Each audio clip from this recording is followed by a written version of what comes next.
If your power supply is noisy, I have a solution for you. Please use this solution only in a computer that not consume much power. I have here an old power supply and I don't care if it gets burned. Check out the red line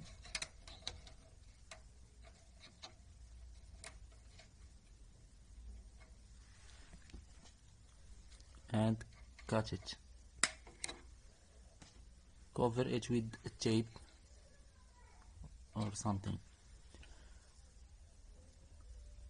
Please be cautious.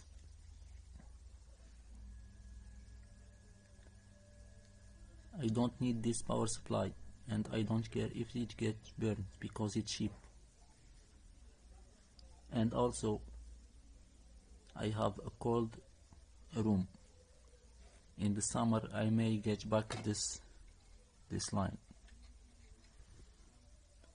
Now when I turn up the computer, there is no sound at all. Thank you for watching.